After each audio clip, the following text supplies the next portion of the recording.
prima finale della stagione e per lei credo la prima finale come assessore regionale allo sport. Sì, veramente un'emozione, una bellissima partita e soprattutto si è sentito un tifo molto importante dei bravissimi ragazzi, veramente è stata una partita emozionante e dall'altra parte anche molto sentita da entrambe le parti. La cosa che veramente riconosco è aver visto molte famiglie presenti e credo che questo sia proprio lo spirito del calcio, vero? Quello che mette assieme le famiglie il 6 gennaio con un freddo importante ma con due squadre che veramente hanno dato il meglio. Calcio che è in grado di sorprendere, gli hanno detto che come Comitato Regionale Veneto facciamo anche molte iniziative per il sociale, quindi lei è anche assessore e si occupa anche di questo, è una bella sorpresa forse. Sì, sicuramente è una cosa molto importante e ringrazio il presidente Ruzza che mi ha fatto partecipare a questa partita e mi ha fatto anche capire quanto state facendo anche per i ragazzi legati proprio ai più giovani e all'avvicinamento alla pratica sportiva, perché lo sport è prevenzione,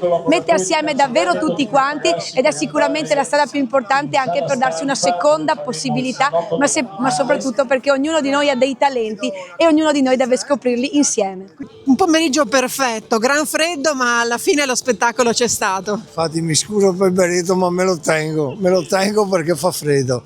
No, è stato bello lo spettacolo, stadio strapieno, terreno molto bello, arbitraggio oserei dire perfetto, anche i ragazzi delle due squadre si sono comportati bene, quindi hai ragione, è un pomeriggio bello, un pomeriggio oserei dire quasi perfetto, dai. Tra l'altro una finale molto equilibrata, devo dire, due avversari. Dispiace, cioè da una parte è giusto così perché erano due squadre abbastanza speculari, la tensione nella finale si sente sempre, quindi il gioco forse ne è un po' risentito, dispiace perché in una finale uno vince e uno non vince, c'è chi gioisce e c'è chi soffre.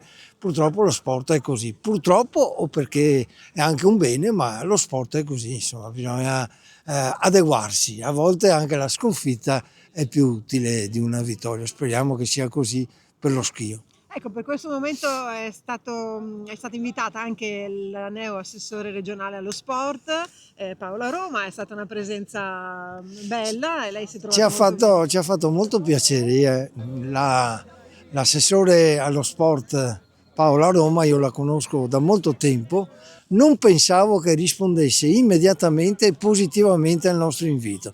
Questo è propedeutico per una collaborazione che è necessaria tra la forza dello sport e la forza politica. Anche perché a livello poi sociale, e l'assessore si occupa anche di questo, poi ci sono delle sinergie. Cioè, tutti sanno l'impegno del Comitato Regionale Veneto per la parte sociale, quindi ci ha già detto che troveremo una sponda molto, molto ricettiva e quindi siamo contenti anche per quello.